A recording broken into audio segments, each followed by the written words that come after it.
Thank you for, is there nothing more awkward than when everybody's singing happy birthday to you? Like, has anyone ever enjoyed that experience? And here's the thing, if you enjoy it, you can't look like you enjoy it when they're singing it to you. You can't be like, yeah, bring it on, come on, I can't hear you, I can't do that one. And the other option is just looking incredibly awkward and this might be my last birthday. So I appreciate it. Give it up for all the comedians you've heard tonight. All just wonderful friends, all nice people. John, our host, we actually did a comedy show on Thursday together at the Nashville Fair. And if you're wondering what it's like to do comedy at the Nashville Fair, imagine this entire room and then make it bigger and then take all the people out. It was just like this front row, but everywhere. And here's the thing, before the show started, we knew there weren't a lot of people there, but we saw a lot of people outside. So before the show started, we were trying to bring people in, so I'd come up to these people, I'm like, hey, we're about to start a comedy show. It's a free comedy show, come on in. And this is the words they told me. They said, yeah, also, we would go to that, but there's a calf milking contest going on. Same time, so we're gonna do that instead. I don't know if you've ever been told people would rather watch someone squeeze a cow than watch you tell jokes. It's a good one to the self-esteem, though. So, I'm happy to be here. I see a lot of familiar faces. I'm so glad to see all of you all here. I see a few unfamiliar faces, and if this is your first time, I'm also especially appreciative that you're here because I know how it is to try something for the first time. Like, you don't know. And then, have you ever been in those moments, 5 minutes in, you're like, this was a mistake. Don't tell me if this is that moment for you, all right? But anytime I'm in a moment like that, I do remind myself, though, a couple years ago, I voluntarily took a Zoom modeling class, so nothing's worse than that. Every time I'm in an awkward situation, I can be like, well, it's not a Zoom modeling class. And then somehow I feel better. I do feel the need to let you guys know that I'm here on purpose. I was booked here on purpose. I've learned that my most recent, the way people bring me up most of the times on comedy shows recently is tonight's headliner couldn't make it, so here's Drew. And I hope to talk to you guys all after the show, and if you talk to comedians after the show, work on the thing, think about what you're gonna say to them, because some people are really weird after shows, all right? So not too long, the most common one I get is someone comes up to you after the show and says, hey, you were actually funny. Thanks. Recently, and I've been thinking about this probably for months. This is in Huntsville, Alabama. I had a pretty good show. Things were going well. And people were shaking my hand. They're telling me I was actually good. Things were going great. And then this guy shakes my hand. He leans in. He says, hey, man, hang in there. And I think about that at least once a day. Still hanging. Then this is the most recent one. Someone told me a couple days ago, they said, Drew, I think you're the best clean gay Nashville comedian. And I'm straight. But credits are credits, so I was like, thank you. I appreciate it. Not enough people. It is my relatively high voice. It confuses people. I've heard frequently that I sound like every black comedian when they're impersonating a white person. He's like, I hear it now. I've never met my biological father, but if I had to guess, I'd say John Lovitz. What do you guys think? I hate when that one does well. Sometimes they won't get it. But here's something that's been happening to me lately. I'll be in conversations with people, and they think I'm gay, and I think I'm straight. And then 45 minutes later, it gets very confusing for the both of us. And I'll give you some inside baseball and stand-up comedy. If you're ever doing comedy, if you're ever hosting at a comedy club, your dream, your goal is that you do so well that the headliner sees you at the comedy club and is like, man, come on the road with me. You were fantastic. That's guaranteed more work, you're moving up in comedy credit. And you all, a few months ago in Chattanooga, Tennessee, the mecca of comedy, in Chattanooga, Tennessee, that almost happened to me. Now, I want you to not get too excited. I did say almost on purpose there. So here's what happened. I was opening for this headliner, and listen, she was the oldest comedian I'd ever seen in my entire life. She might have been, I think Jesus was her joke teacher. She was ancient, all right? So sometimes there's a little bit of a language barrier. Sometimes when they're, between ages and stuff like that. So she comes up to me after the show. Spoiler alert, she thought I was gay, just like you did 5 minutes ago. And so she's saying things I should be picking up on, but I'm not. She says, more people need to hear from people like you and your demographic. Which is a straight white male. I'm like, yeah, we don't get told that enough. And then, she said something I'd never heard before in my entire life. And maybe it's just me, I'm gonna poll you here, there it goes. Maybe I'm just the moron here. But she looked at me and she said, are you part of the family? Have you all heard that before? Have you heard it? It's okay if you haven't, neither have I. And if you haven't, I'll explain it to you. So back in the 1400s, or whenever this lady was from, some of you may remember you couldn't talk about your sexuality. So she had the code. And so the code was, if you were gay, if you were someone else is gay, you'd say, are you part of the family? And if they said yes, then you both knew you could openly talk about it, right? I had no idea that was a thing. When she asked me if I was part of the family, I thought she was asking if I was Italian. Which I am. So I was like, yeah, when you're here, you're family. Oh my, and let me tell you, I thought my career had taken off, man. She was asking for my business card. We were picking out tour dates. I had my cell phone calendar out. She had her date time planner out. It was going great. And then she was like, oh, and you can bring your boyfriend.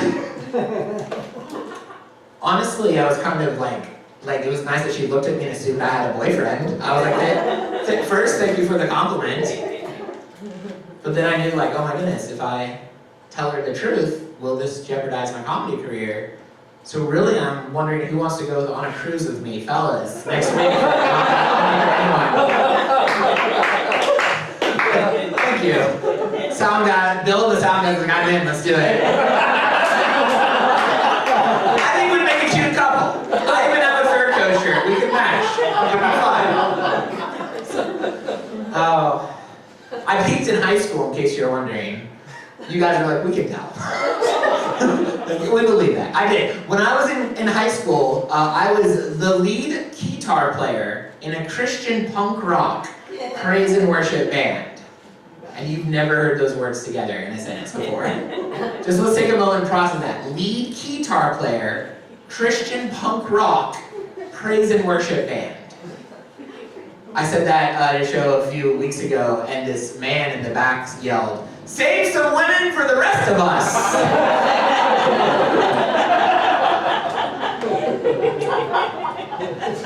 And I know. I am currently 37 as of today. In my old age, an ancient fossilized. Thank you, I've made it.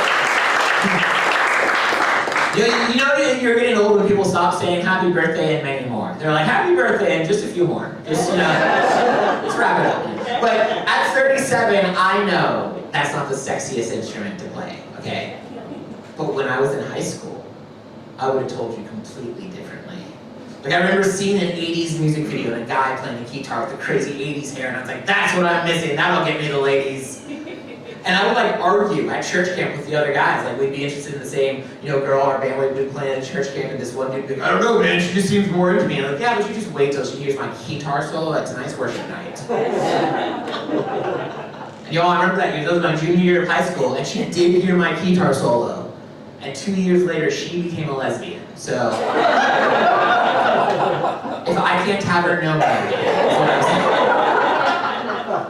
Whenever I tell people I used to be a lead guitar player in a Christian punk rock band, and after they're done laughing at me, they always ask the same question, which is, what was your band name?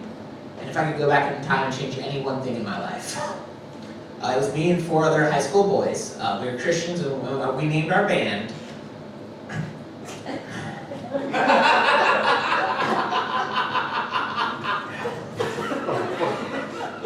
We named our band Vertical Motion.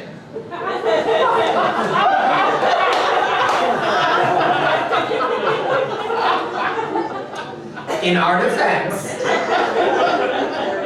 we were 4 Christian boys who were like, yeah, we're all going to heaven, vertical motion. You should have just called us the Virgin Marys, honestly. That would have been the name of our band. Here's kind of a fun fact. Any locals here? Do you have any local Nashville, around area? Okay, great.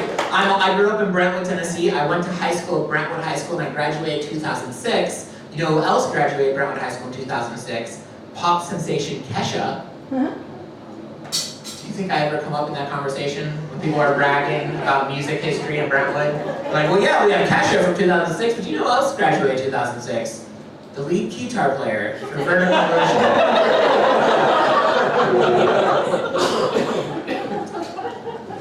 I am a Christian, and I do my best to be understanding and accepting to all the religions. I do feel like I have a bit of a bias, though. Like for me, if it has tradition, if it has a backstory, if it's been around for a while, my brain's like, okay, that one can stay. But there's some that just, I feel like they were invented yesterday. Like, give it 5 minutes and one of you will have a new religion, honestly. And there's some weird ones out there. Like the other day, I was talking about religion with one of my friends, and I was like, oh, what religion are you? I didn't say it as creepy as that, like it's weird. But that was essentially what I asked, and she like stops me, and she's like, I don't have a religion. I identify as an emotional alchemist and an energy witch. And I was like, I mean, like, what church do you go to? Not what's your Dungeons and Dragons character. And, look, I get it, I'm a level 86 paladin, it's fine. And I actually, here's my theory, all right? So, whatever your religion is, so I'm a Christian. Clap if you have any Christians in the room. Is there anyone else? I feel like maybe if things go badly, I can just turn this into a Bible study. Fine. So I'm a Christian. So my theory is that whatever your religion is, you're like, this one's normal and fine. And then you look at every other one, and you're like, that one's so weird. And maybe the reality is they're all weird. All right, maybe that's the reality. For example, when I was in high school, me and the rest of the guys in Vertical Motion, we would make fun of Mormons. We thought that was the religion to make fun of. We'd be like, multiple wives, that's so weird. And then we turn around and be like, would you like to come to my church and eat Jesus' body and blood with me? Did you bring your snakes to worship, or do you want to use mine? Honestly, it's just that, and listen, I'm very proud to be a Christian, but let me just tell you, we're not exempt from the weird religion thing. Clap or cheer if you've ever been to a foot washing service. Never an excited clap. Never people like, that's my favorite part of church, and if it is, you need to go to a different church than me, honestly. And I've learned in 2024, you really need to include washing. Because if you say, clap or cheer if you've ever been to a foot service, you get an entire different group of people. It's very weird. If you've never been or heard of a foot washing service, I'll give you a brief education. So in the Bible, Jesus washed his disciples' feet. See, I told you, I'm going to turn this into a Bible study. And so in that moment, it was a very form of putting his disciples in form. It's a very powerful moment. And then at some point, pastors everywhere were like, let's do that with strangers. And now, occasionally, if you're lucky, when you go to church on Sunday morning, the pastor will invite you to wash the feet of a stranger.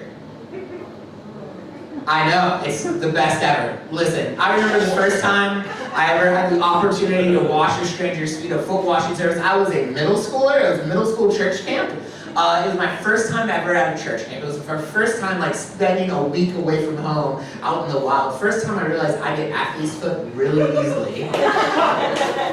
First time I fell in love with a girl named Katie Young.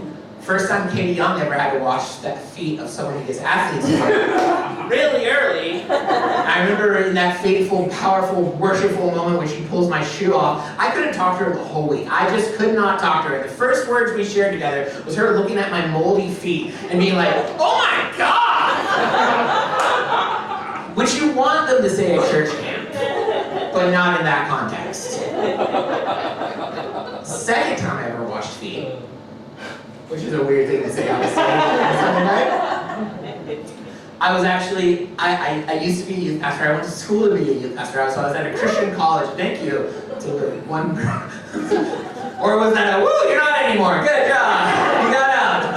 No, I don't want to brag about my time back at Christian college, but I was allowed to be the first person to start the foot washing service on Sunday.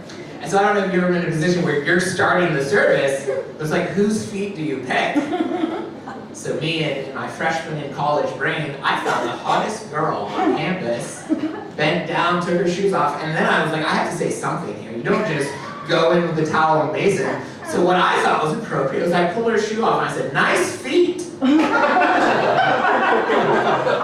I don't think she's a Christian anymore. And I think God gave her a pass after that.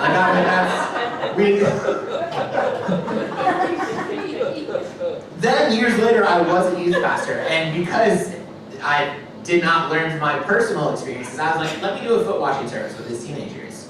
And so I explained to them the whole process, and I needed someone to start, so I pointed to one of my adult male volunteers, like, hey, do you want to start us off? And he looked at me, and he said no! And I didn't know that was an option!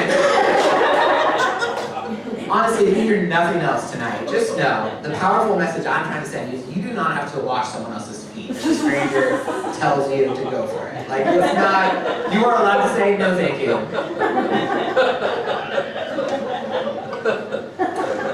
I was a youth pastor when I was 19 years old, which is too young to be a youth pastor. But I didn't need the whole backside of it out. But you're not wrong, he was very young. But then I kept that job from 19 to 35, all right? So now think about that. I feel like we've connected over the past few minutes. So, sir, if I may be so bold, what were you doing when you were 19? I was in the Navy. Oh, okay. Yeah, okay. I mean, we were both saving lives. Mine lasted a little longer, but yours...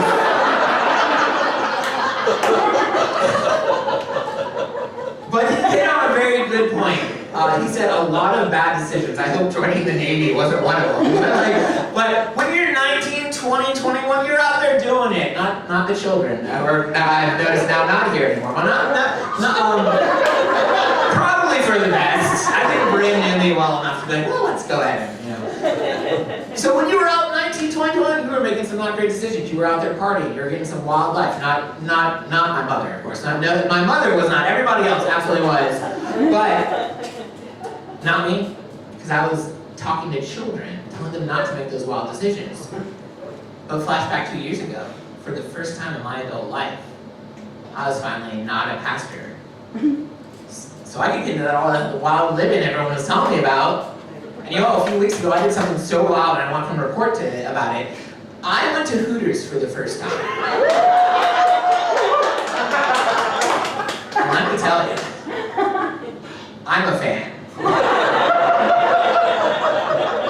I did not realize that young women in not much clothing handing me chicken wings checked off a lot of boxes I never knew I had.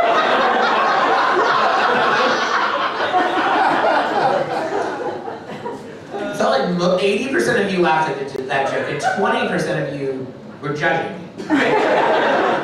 And if you're judging me, this is what I need you to know about me. I'm a 37-year-old single man that lives in his mom's basement. I'm literally Hooters demographic, all right? They were built for people like me, okay? Now, when you're a middle-aged single man, let me give you all some insight. There's a lot of ladies in here, so I'll give you insight on the brain of a middle-aged single man, which is one that you never wanted to get insight on, but here it is. Your biggest fear is being like the creepy guy at the party. Like you met them, and back in your 20s you're like, that'll never be me, but then in your 30s you're like, well, maybe. Maybe. And you're always wondering, like, how does it start? So there I was walking into Hooters at 12 in the afternoon on a Tuesday. And I was like, I think this is when it starts. I think it starts here, and then I start Facebook poking everybody. And then before you know it, I'm asking if anyone wants to hear about my opinion as to why the original 150 Pokemon are the best. At a party. And then I'm not invited to the party. But I'm happy to report, even though I was concerned that I'd be the creepiest guy at Hooters when I went, I was not the creepiest guy at Hooters. Thank you.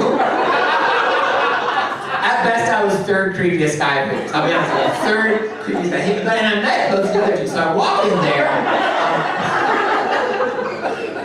It was an eventful experience. So I walked in there, and they sit me down at this table. Then I proposed to the waitress. She said no, so I was like, well, okay, then I'll have And then there's another manager, who's about as far as we are, and he starts talking to me.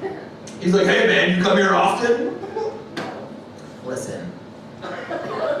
If there's one person I don't want to talk to at 12 in the afternoon on a Tuesday at Hooters, It's the other dude that is at Hooters at 12 in the afternoon. Let's keep this professional, okay? So yeah, I judged him. I was like, that's the creepiest guy at Hooters. And boy, was I wrong. Because another man came in to that Hooters at 12 o'clock on a Tuesday afternoon, and he walks in, he looks at the hostess, he looks around, he looks back at the hostess, he says, "Is Stacy working tonight?" Good Lord, the only thing creepier would have been if he was like, "It's okay, I'm her youth pastor."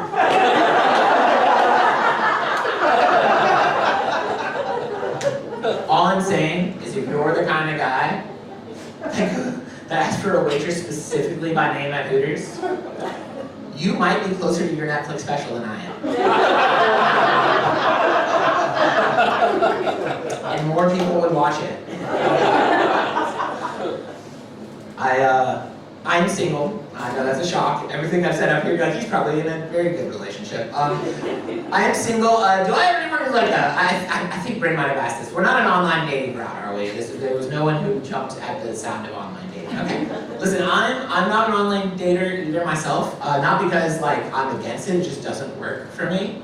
Because the problem with online dating is the women also have to swipe right. And like I tried them all, like Tinder was the first one I tried, and Tinder is like, find your hookup in moments. I'm like, all right, cool, efficient, I like that, let's do it. And then I set up an account, and they sent me a message that we might need a little bit more time with you. Then as a Christian, I was like, all right, well what about Christian Mingle? I tried that their model, in case you're wondering, find God's match for you. And I was like, finally, okay, yeah, let's do it. And then they sent me a message that said, we think you should be a priest.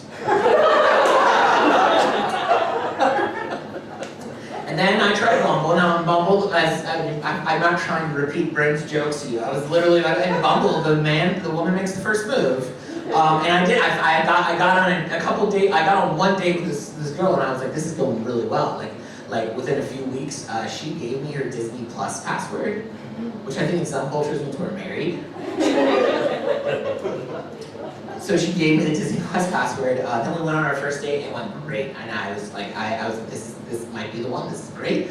And then after the first date, that is you're supposed to set up a second date at some point. I don't know if you guys know that. I don't know why. I was like, have you ever heard of dating? Like, this is how it works. Clearly married, happy people. So I sent her a text. I was like, hey, first date was great. What do you think about the second date? And then she sent me a text. It was like, oh, you were just my Bumble meal plan for Monday night. Do you all know what this is? It is disgusting, women of 2024. If you don't know this, a lot of these ladies care nothing about your heart and just are setting up free dinners for a week.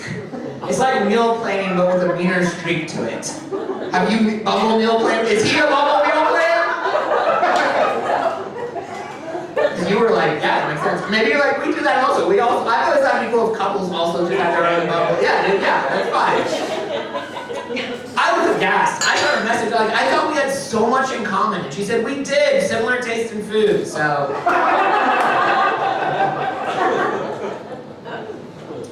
So yeah, my parents are divorced, but you already knew that because I'm up here.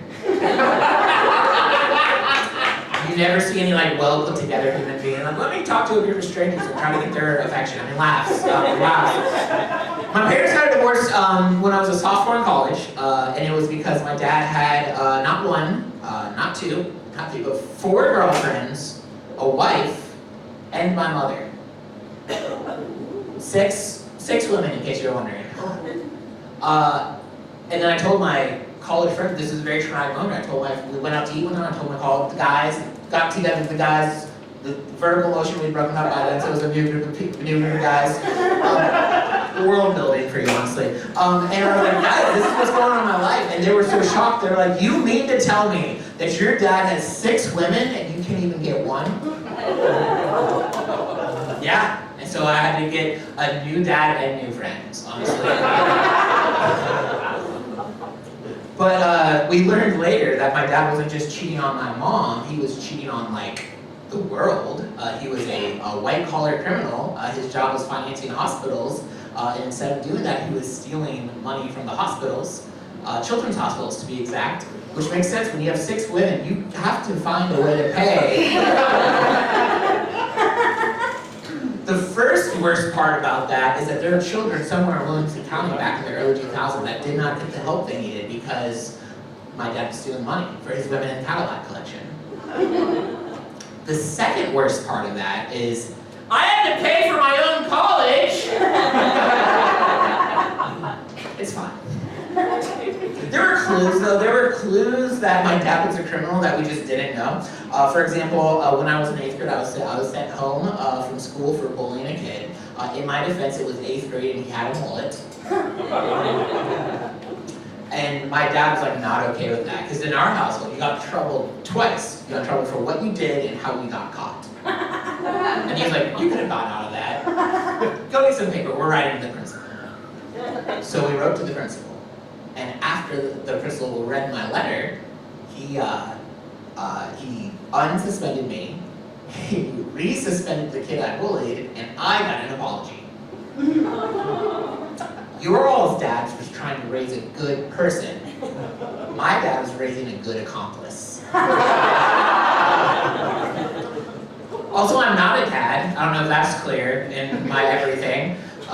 You don't look at comedians on stage and think father material right there. Interestingly enough, like all the other dudes on stage are great fathers. Except for John Dollar. He doesn't have kids that I know of, but I feel like he'd be a good father too. Anyway. And John DeToy, I think. Okay, so half the male comedians that you see. Anyway, I don't have any kids, but when I was a youth pastor at my last church, oftentimes our church, we worked with a lot of kids who were in terrible home lives and like with abusive parents and just a lot of poverty. So a lot of times people in our church would take in kids. So long story short, I had to take care of a 16-year-old for 2 years, and I'm sorry for him too. But here's how it happened. There I was in the police center in Memphis, and the cop looked at me and said, hey, I'm gonna give you two, like I'm gonna tell it to you straight, either you take this kid home with you now, or I'm gonna throw him back on the street. And is it bad that my first question was, which street? And then, so then I didn't, here's the thing, when you take a kid home from the police station, they give you the police report that led him to you, and it was crazy because his dad threw him out a window and then like went downstairs out the house and like was choking him out on the lawn, which is someone saw it and called the cops, as you do when you see that kind of stuff. And I had so much respect for you parents because like, no, I would never choke out a child, but 2 weeks with this kid, I see how that's an option on the table. And the fact that none of you have choked out your children is really a testament to you, to be honest. I am proud of one parenting thing I did. Right, so into the time of having this child, I had one of my other kids in youth group sent me a text. He said, hey man, I just want you to know that Nick, that was my kid's name, he's like, Nick is out here saying terrible racial slurs to my girlfriend, calling her really terrible things and mean things. And I really want to beat him up. But I remember your lesson last Wednesday about how we should love and forgive and turn the other cheek. So as a Christian, like tell me as my youth pastor, what should I do? And I said in a text, beat him up a little. And boy did he. And then Nick comes home and he's like, can you believe? What am I supposed to do? And I'm like, I'll give you the other what you should do. Don't be racist. Now, did I solve racism in America? Probably not. But there's one less now. Or at least one that's better at keeping his mouth shut. So I feel like, yeah. Tomorrow people are like, did they applaud any of your jokes? No, but when I was anti-racist, they were pretty on board with me. I don't want to brag, but I do have a podcast. It's all about the Fast and Furious. So is one solid clap, never like the entire room. I love it. I get irrationally defensive about Fast and Furious. Not too long ago, I was talking about someone, and they were like, I think they should have ended after 6, and without even thinking, I said, I think you should have ended after 6. Just came up. One time I ruined a date because of Fast and Furious, and I know the most shocking part of that was when I said, I've been on a date once. But I was on a date, and she was like, what kind of movies do you like? And I said, Fast 5, because it's like the Avengers, but with cars. Which are things that leave my mouth. And then she said, ugh, that's disgusting. I could never watch such an unbelievable, dumb, unrealistic movie. And I I wanted to walk out right then and there. But I said, well, what kind of movies do you watch? And this lady was like, I like romantic comedies. And you're gonna talk to me about unrealistic movies? You gonna tell me that romantic comedies are more realistic than Fast and Furious? Yes. I went on a date with her. She came to see the show.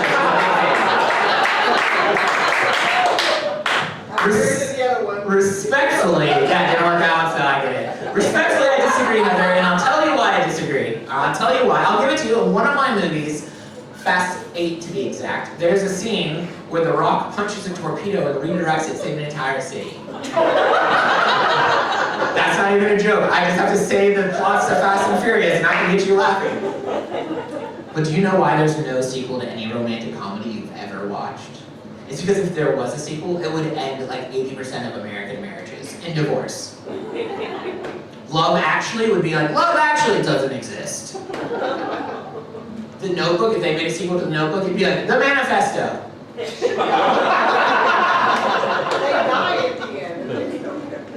Yes, accurate. You know what's fun is when you're heckled by another comedian's wife. It's like, well, I know why he got into comedy. Don't laugh at that, that was so mean. I can't turn it off though. To be fair, you came to see me, so. But yeah, so I do have this podcast, it's called the Quarter Mile Podcast, and recently this fitness gym apparel brand reached out to me. It's like, hey man, we're big fans of your podcast. We would love for you to be in the commercial for our gym fitness apparel. And I was like, clearly you've only listened to our podcast. It's not what I see in most gym commercials. And they said, no, you misunderstand. See, we already have the fitness model. So she's gonna be working out, and we want you to be the creepy guy hitting on her at the gym. And at first I was like, that's disgusting. And then they told me how much they were gonna pay me. And I was like, well, creepy guys need representation too. I'm an ally. So then once I kind of resorted to, okay, this is what I'm gonna do, I wanted to do the best I could possibly do. So there's a scene where I had like one line, and I did it, and then after we did the first recording, I was like, it just didn't feel like it was creepy enough. Could we run that through? Can I do it again? And both the actress and camera guy were like, that was plenty creepy, we're fine. But I am very, thank you guys so much for coming out. Give yourselves a hand for being here. It's always a lot of fun to do comedy, always even more fun to do comedy in front of some people I know, and then also some people I don't know that hopefully, feel free, we do this show every month. Here's the challenge, I'm usually hosting this show, so it's like, usually if you don't like the headline, it's like, well, I'll never see them again. But with me, it's like, well, let's do this again next month. Like, come back, yeah. Anyway, thank you so much. I've been Drew, you've been fantastic. Let's bring back our amazing host, John DeTroy.